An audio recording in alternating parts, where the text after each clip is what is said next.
Welcome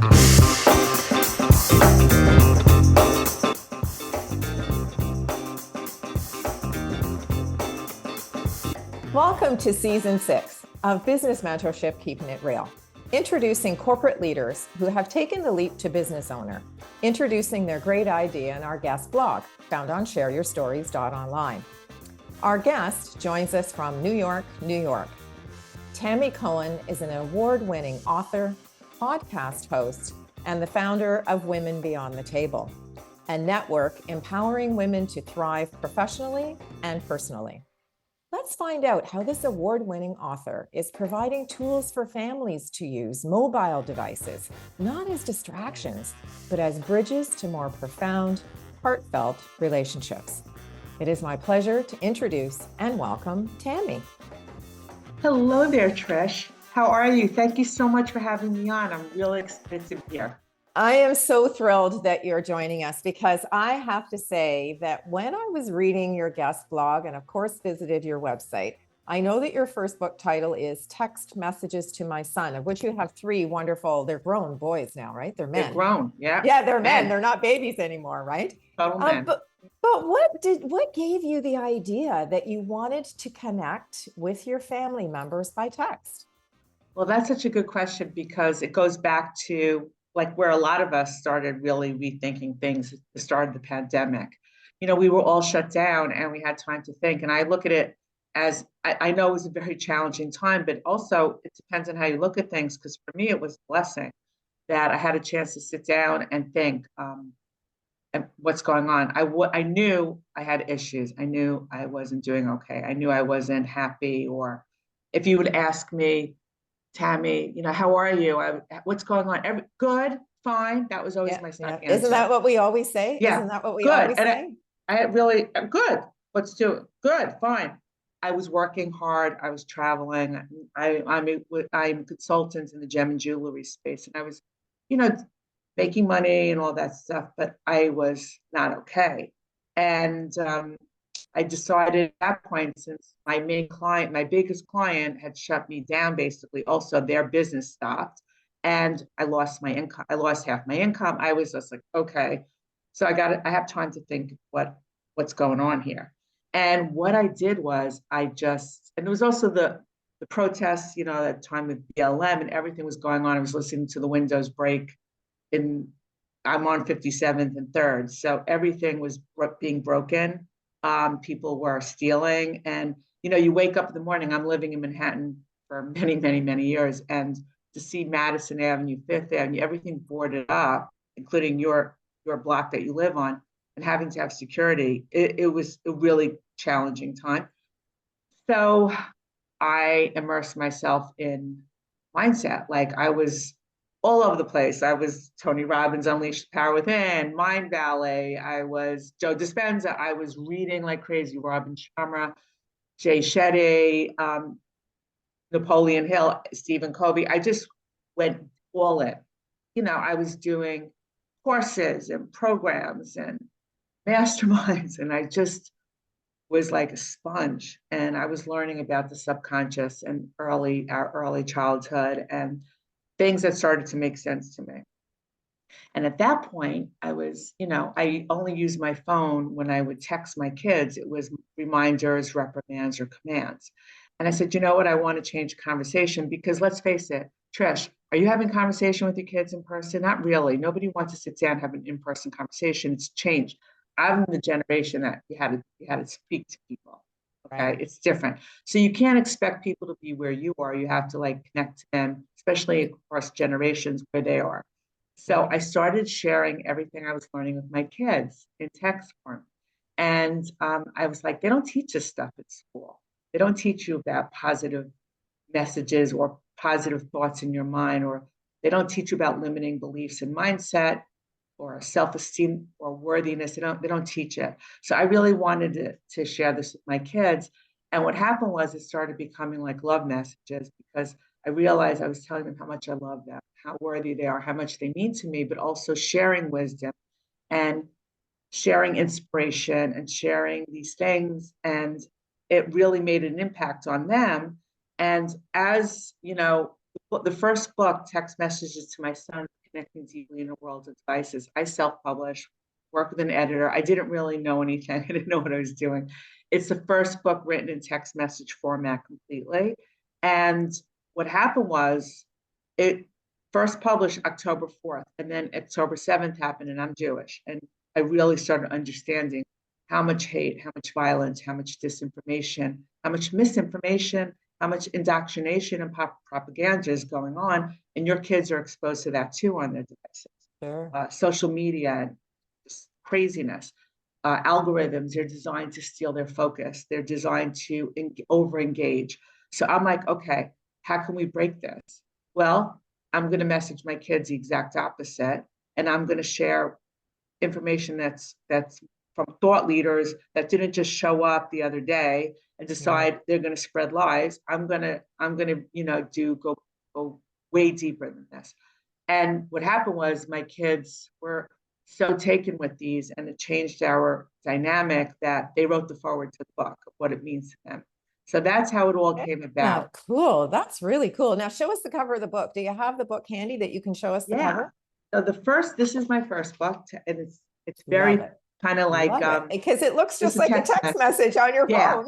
And you can see like the inside. I don't know if you can see it. The original format was just everything was text message. Oh, that's so cool. And it just was written like that. And I never set out to write a book. I never thought about it. It was my messages to my kids. But as I was sharing with colleagues, like, oh, this is what I do with my kids, they were like, what? I want to do that too. They're like, put that in a book. You should put it in a book. I was like, write a book. How the hell do you write a book? So I had to figure that out. But I figured it out, and now the next edition, the expanded, is coming out because I've learned a lot over the last year that the book's been out. And now I'm working with publishers. It's a whole different ball game. It's much, I realized what I needed to add to this book. I mean, I was lucky the first book won awards because I think it was just such a different genre for people and a different way of doing things. But this book has a lot more. It has each chapter as an introduction, the why. There's 11 chapters in this book. There was 10 in the previous book, but why send messages about gratitude and appreciation? Why message about mindset and mindfulness? Why message accountability about it? Why message about leadership? Like these themes, like why did I write messages around those themes? And also the reflections and also an epilogue, like these things I didn't have in the first book. Plus, the first book is 2 years of messages. The second year is now 4 years worth of messaging. But also, I've my whole mindset shift myself over the last couple of years. Sure. Oh, for sure. That's really taken me to a new place. So yeah, that's where we're at now. That's the story. So now do you have the cover of the second book? Because that was the cover of the second book. Your second book is coming. It's in pre-sale now, I think, isn't it? It's in pre-sale. Oh, I love it. I love it. Yes, it's different covers. One of the feedback I had gotten was the cover is so cool, but the book is really personal. And I didn't realize it would be emotional personal. I thought it'd be like this cool, I didn't know what to, and you really need something that reflects the depth of the book, of the messages that are in there. So this is a different designer, and it's also it's text messages brand, text message to my sons, but it's a guide to using mobile devices, a guide to see, that's better. With your kids, because it's for kids. So I have parents of both, daughters and sons doing this. I have grandparents doing this. I have people who are doing this with their significant other. Also, people who are just like, you know what, I know somebody who needs the connection. They're very depressed. I'm going to tell them I love them. I'm going to tell them I'm here. I care. I'm going to share something, a nice quote with them. And I'm like, this is beautiful because love and gratitude are the highest energy vibrating frequencies out there. And hate and violence are the lowest. So you get enough people to get in on this and start doing it. And what do you need? You need a phone. You don't need years of therapy to send a message. You have a phone. Send them a text, they'll look at it. They might not listen to your voice message. They might not answer the phone, and they don't. I have to text my kids. Can you call me because I need to speak to you. I need to talk to you. And you'll kill me if I send you a 4-page text. Even now with these messages, sometimes they're like, great message, a little long. For because I'm sure. from that generation, I like Yeah, check for everything. sure. I'll like write more and Yeah, more. for They're sure. like they like Three acronyms, words or less. Yeah, yeah. acronyms, which I'm like, I had to Google like acronyms. I didn't What does understand. that mean? Yeah, I didn't know Yeah, what what it does that was. mean? Yeah. You know what I love about your story, Tammy, is that, what you do for a living. So what you do as a consultant, I know that you do brand consulting and I know that you have a market niche, but you also come from a family of entrepreneurs. Your husband's also an entrepreneur, right? Yes, my father was also my father, my mother, both of them. I mean, my father was a Holocaust survivor. He came here after the Holocaust. He was young. And, his first job, he went to this guy, and the guy was like, "Can you drive a truck?" Because there was a fruit stand. And he was like, "Yeah."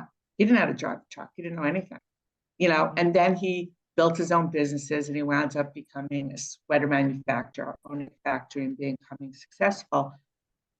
What is it about? Like the survivor instinct is very strong. Yeah, Um, I think sometimes it's just going outside our comfort zone, right? Like, we somebody yeah, asks us something and we go, well, no, I'm not actually doing that right now, but you know what? Maybe I could. And then you figure it yeah. out, just like you There's said, no fear. Yeah, He didn't have fear. He went through the Holocaust.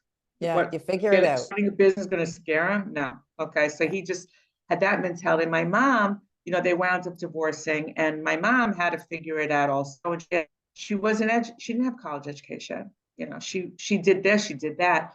So in her 50s, she actually went to college and worked full time and put herself through college. And I took my kids to her graduation when they were young, and they were so like, that's my grandma, graduating college.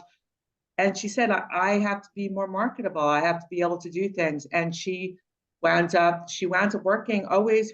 She did work for people, but she also became like their trusted person in their business. And this was somebody who, came from a background that was very harsh in a lot of ways, growing up Sure, around my sure. grandparents and things like that.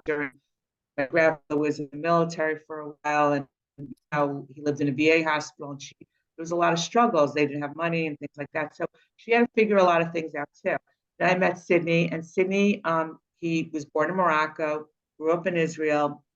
He went to the Israel Air Force Academy, but he didn't go to college. And he came here, and he figured it out, and he started a business. Same thing, at a very street smart.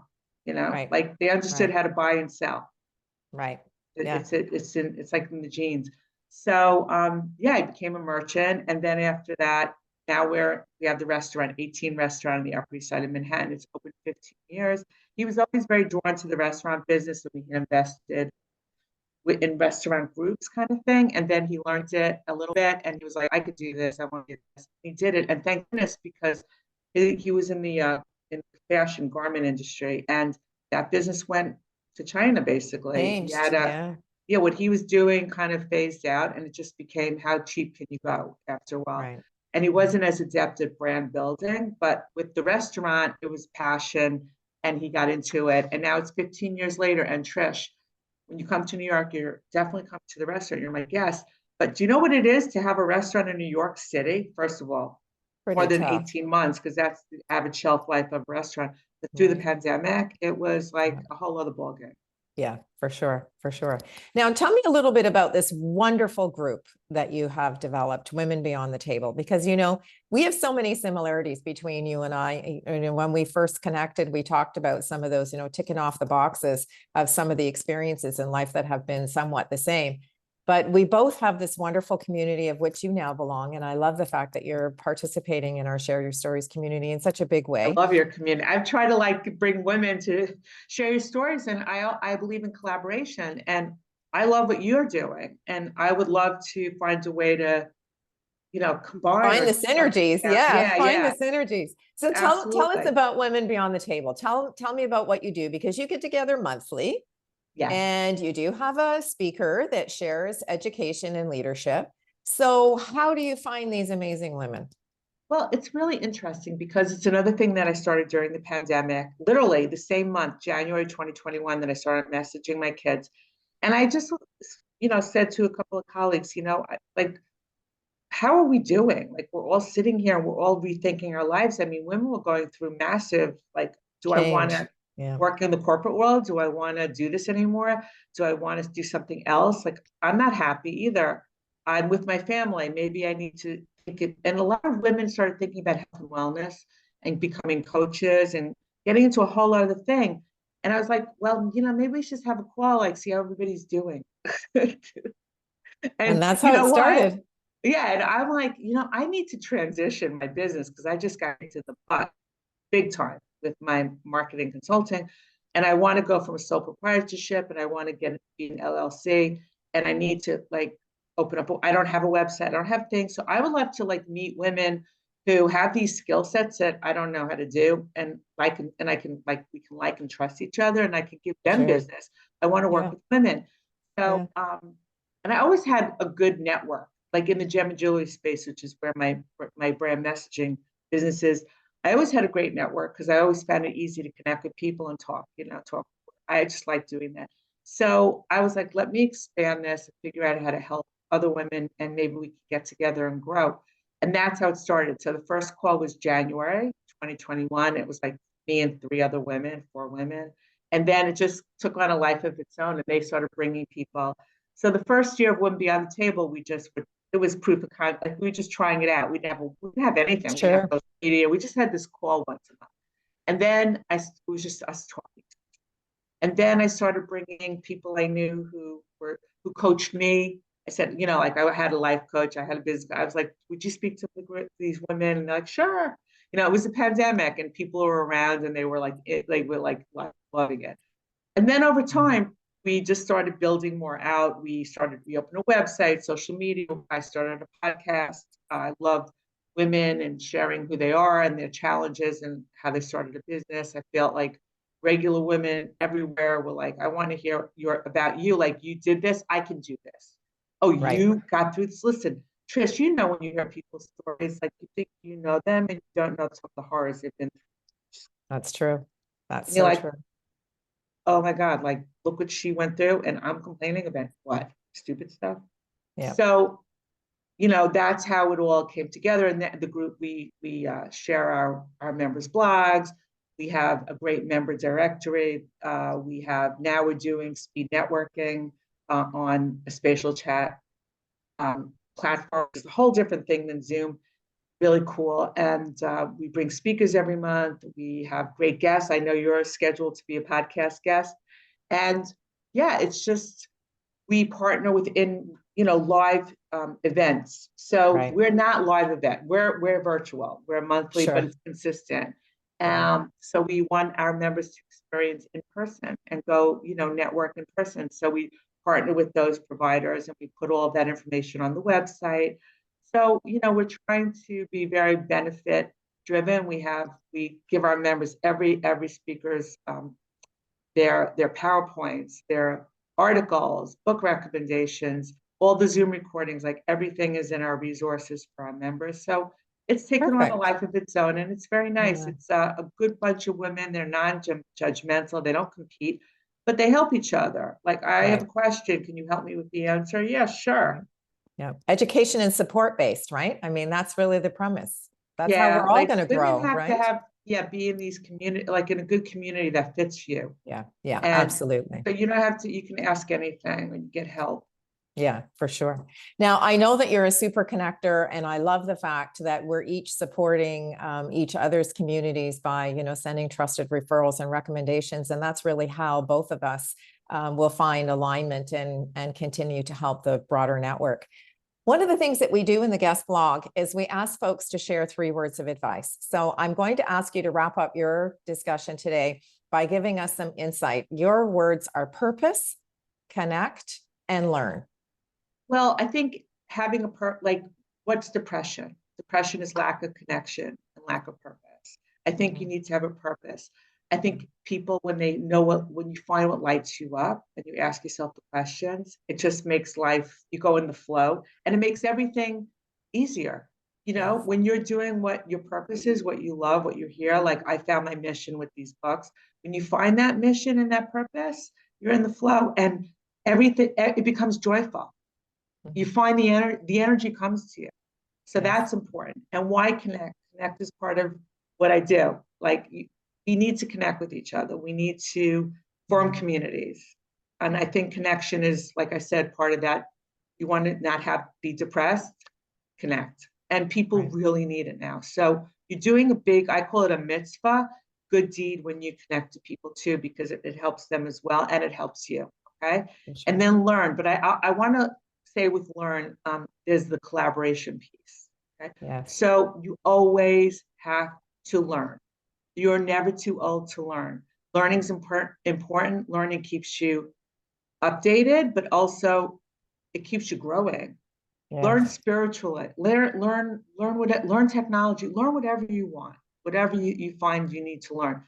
But that's what's going to keep you going, because the minute you stop learning, the minute you kind of just, what happens? You lose touch. Yeah, you lose touch. You just go in a box and you go more in your head. So that's why it's important. Those are my 3 words. Now, what I would like you to do, because I think it's so important that the message that you're giving is that we all have to really do a random act of kindness every day. And whomever it is that we are going to connect with, why don't you end our time together with giving us a text message to our viewing and listening audience for today? But we'll share it verbally. Okay, I have the perfect one. Okay. That's actually, I'm getting it off of my phone because that's where I send them to my kids from. Perfect. And I'm just going to pull it up because you know how the phone like kind of goes blank and then you have to go back in. Yeah. Look for it. Okay, so I'm almost there. I'm getting it for you right now. Oh, goodness. Okay. Good afternoon, sunshine. So every message I send my sons, it's either good morning or good afternoon, and it's sunshine from the song You Are My Sunshine. I was thinking a lot about when challenges happen and negative situations come up professionally and personally. We tend to respond with avoidance, despair, fear, anxiety, anger. Okay. Then I listen to a PQ Focus, because I do Positive Intelligence Daily, Shirzad Jamin's program, about treating life as a good friend instead of fighting life when things and wishes don't go your way. When you look at life as a close, loving friend, you see everything that life gives you as a gift to serve you. Think of a gift box filled with everything life sends you your way and catch the gift box. Think of every challenge as a gift in disguise. The better you treat this friend, the better it will teach you.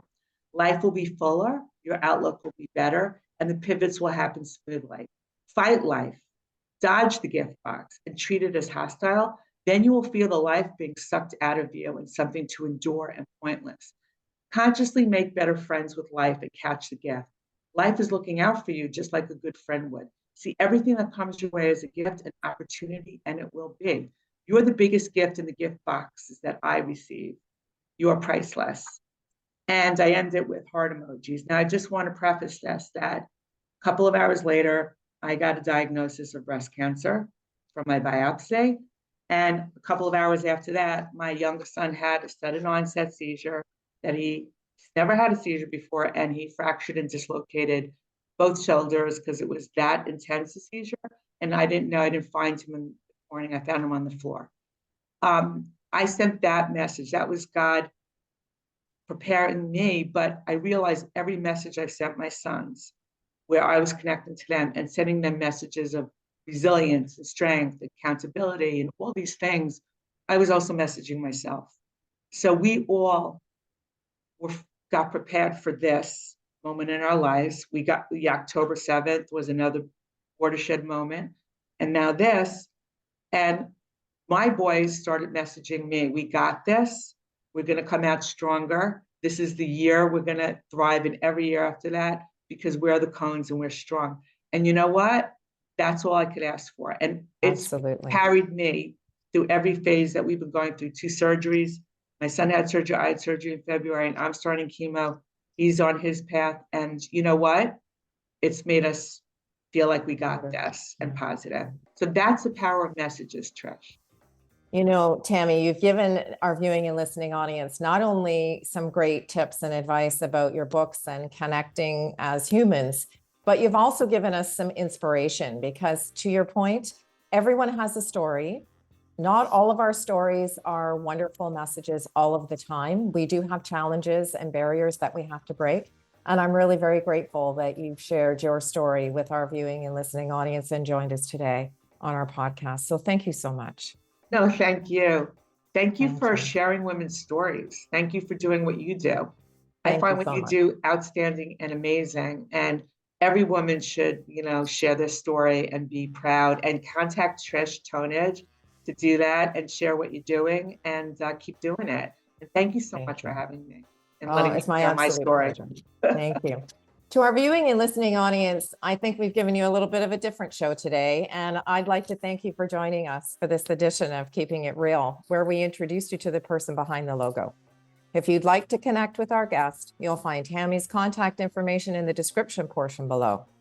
I'm Trish Tonai, author, artist, and the founder and host for the series, and we invite you, just like Tammy said, to share your business story. Visit our website at shareyourstories.online and subscribe to our channel, Business Mentorship, Keeping It Real. Thanks for tuning in, and we look forward to meeting you next time when we share another great idea.